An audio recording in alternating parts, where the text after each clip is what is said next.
Today we're walking through everything that is wrong with the Ninja 400. Hello everyone, it is your favorite bike-destroying, meme-loving disaster of a human, Yammy Noob, back once again to deliver unto you insatiable little urchins the motorcycle content you so desperately crave in order to sustain your existence. Today we're trying something new, something that is apparently all the rage on YouTube, the video essay, where I will take my usual sardonic tone and apply it to a genre of video that deserves a better writer than me. I'd like to walk through a journey with you today in understanding everything that's wrong with the Ninja 400, and we'll do so not in an exhaustive review, but rather a holistic view of the bike in 3 parts. Part 1, why the Ninja 400 is premium mediocre. Part 2, the idea of compromise versus settling in relation to the Ninja 400, and Part 3, the Ninja 400 compared to its rivals. It is also not lost on me that in trying a new format of video, I inadvertently turned this into a list. I think I'm doomed to wander the 9th circle of hell, creating list after list, and then making a list about the list. It's kind of an Ouroboros of list making, a snake eating its own tail in perpetuity. Before we begin though, I wanted to thank the good people over at Mmrse Watches once again. They've been a proud supporter of the channel for almost a year now, which is longer than any bike I've owned. These watches are some top-notch stuff at some incredibly affordable prices. You guys might have seen those minimal-looking watches that are around everywhere. Well, guess what? These are not like those. Those watches are weak as hell. Mmrse, crazy strong. I'm talking like Arnold in the 70s strong. These watches are on the juice. These are classic timepieces that aren't going to wreck your bank account, but that will get you noticed. So if you're like me and you think dropping more than $1,000 on something that tells time is a little silly, you should check these bad boys out. They've got tons of 5-star reviews and a style for every guy. For a limited time, you can get 10% off your order by using the code YAMMY at checkout. That's YAMMY at checkout. Tell them your Yam sent you and get yourself set up. I'd like you to understand something as we embark on this journey. The Ninja 400 is a perfectly fine bike. There's nothing actually wrong with it. I mean, I assume. I've never ridden one. I don't actually ride. I've never even seen a motorcycle in person. They have 2 wheels, right? Very scary. Anyways, the Ninja 400 is perfectly serviceable. It's a motorcycle that's going to get you from A to B reliably and will allow you to have fun while you're out there. You have to remember, motorcycles are a lot like dogs. They're all good boys in their own way. I've yet to ride a bike that I truly did not like. They're all fun. They've all got a twisty bit on the right that makes the PP very hard when you twist it, and they do that cool thing where they lean in corners and make you question every boring hangout you've ever had with those people you barely call friends when this was waiting in the world for you the entire time. Part 1. Premium mediocre. When confronted with the abject reality of finances, most of us sit around conducting the same sort of boring cost-benefit analyses that humans have been doing for generations. What's the best bang for my buck? How can I maximize my utility given this cost constraint? Understanding how to shuffle numbers around on a screen so you get the biggest one is what defines most of our lives and ascribes meaning to the things that we do. Obviously. You are faced with a distinct set of constraints when selecting your first motorcycle, albeit self-imposed, but if you're halfway responsible, they will likely mirror the constraints that others have chosen before you. I'm assuming you're not getting a Turbo Hayabusa as your first bike, even though you totally should. You've checked off that it has to be a certain CC because if you go above 600, you will die. That's a given, that's not even a possibility. If you sit on a 600, you will die. Most motorcycle shops have insurance for this specific phenomenon as people come into their storefronts and sit on 600s and instantly die. It's like when you try to fight a gym leader out of order in Pokemon and you get absolutely annihilated and you have to go grind in the tall grass. You've also checked off that it must be new since you are a decently well-to-do young human who has started earning a decent amount of money. And now you're met with a very familiar decision tree, and that leads you into the Ninja 400. It has the most displacement in its class. It can be bought new. It's Japanese and reliable. What could go wrong here? It's the optimal decision. The only decision. However, the Ninja 400 is the Chipotle of motorcycles. Yes, it is food. Yes, it is cheap. It will fill you up. But does it move the soul? Does it girdle your loins in any way? I think not. The Ninja 400 is the epitome of premium mediocre. Let me explain this phenomenon with a quote. Premium mediocre is cupcakes and froyo. Premium mediocre is truffle oil on anything and extra legroom seats in economy. Premium mediocre is cruise ships, artisan pizza, Game of Thrones, and the Bellagio. Premium mediocre is food that Instagrams better than it tastes. Premium mediocrity, as the name implies, is the upper echelon of what could be understood as middle-of-the-road goods and services, but it's not middle-class fancy, a concept that strives to achieve the veneer of fancy without the cost. Think knockoff Patagonia jackets. Premium mediocre casts a long shadow over most of American life, and in my opinion, it's the endgame of late-stage capitalism, where people strive to achieve the look and feel of the American dream they can barely afford. Enter the Ninja 400.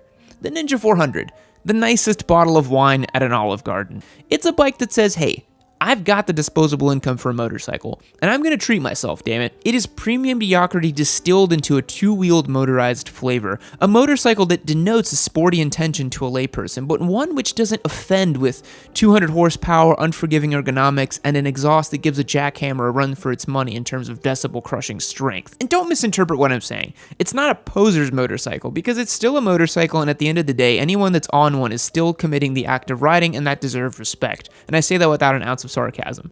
But it is a bike that's saddled with a certain image, like any motorcycle is, which, depending on the success of this video, I will cook up plenty more. Can you say Ducati Biscotti?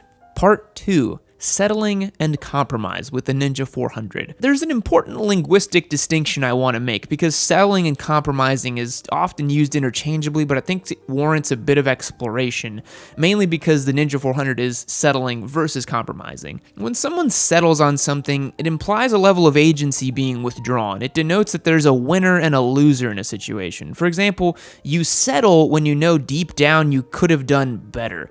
While the Ninja 400 is an optimal choice from a budgetary and decision constraint, it's a choice that denotes settling because you know you could have picked a bike that's either more exciting or cost less or maybe a blend of both.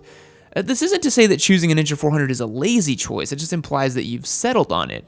The Ninja 400.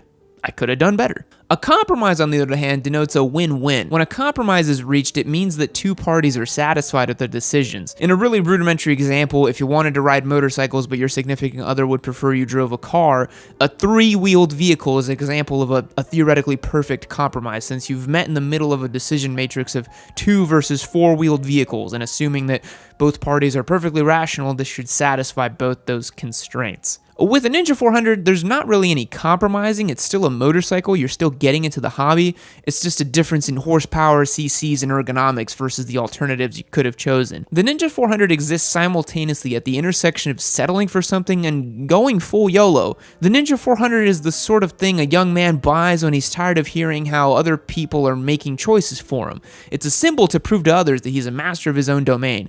How Mother won't be able to control his whims anymore. Mother can't stop you now, Jimmy. She can't reach you when you're on the steel horse. Mother thought you were a craven, pathetic little creature your entire life, that you'd be walked on forever, never asserting enough dominance in your meek ways to put yourself out there in the world. But now you own a motorcycle, and everything is different. Part 3. The Ninja 400 in comparison to its rivals. I want to make something abundantly clear. I want to be expressly transparent about this. There is no functional difference between the Ninja 400 and the other motorcycles in the beginner bike class. I understand that there is an entire industry predicated on the fact that young men aged 18 to 24 are Googling terms like Ninja 400 versus R3 or Ninja 400 versus CBR 300. This type of comparison shopping is what makes content creators and advertisers gush with pleasure as they research your habits based on long-tail keywords and hit you with retargeting ads that follow you around like herpes on every single social media platform that your valuable little eyeballs land upon. Yes, I know you will DM me asking which one you should get. Yes, I understand it seems like a cripplingly difficult choice to make, but I implore you, these bikes are basically all the same. I owned an R3, I've ridden a Ninja 300 and an RC 390, they're all so similar it's not even funny. What you need to do is decide on which one you like. Since you're watching this video, I'm gonna assume it's the Ninja 400, and just go for it. Since it's your first bike anyways, just get it. You've already chosen the premium mediocre setting, so just commit to it. Now you might say, but my sweet loving yam who has done nothing but sacrificed his youth by making these videos for my own enjoyment while I use the restroom, I'm telling you guys I know exactly what you're doing when you're watching my videos. What about those precious extra cubes I get when I go for the 400 instead of the R3, for example? In my opinion, it's the difference between a cheeseburger and a bacon cheeseburger when you're looking at the same class of motorcycle. Will you notice a difference?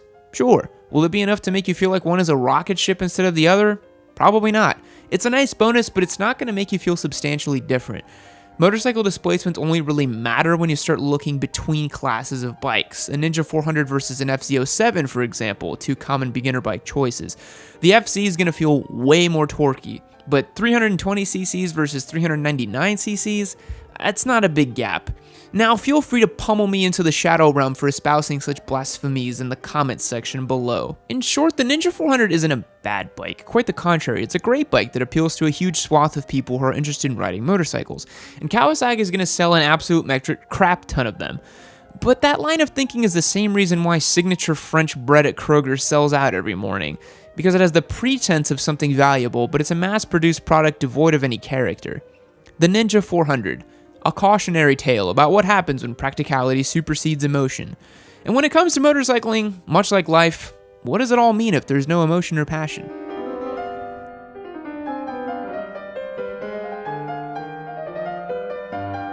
Thanks for checking out this video, guys. This is a new format for me, and it was fun stretching my creative muscles for a bit. I'm planning on doing more videos like this in the future. If you have any suggestions for future videos, feel free to drop a comment below. I do try to read all of them.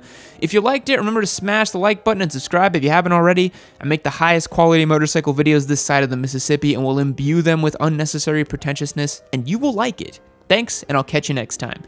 Fact. Yami Noob is known for some egregious crimes against motorcycling. However, his biggest offense is enslaving an entire race of mole people who serve at his beck and call to pump out more list videos. Goodbye.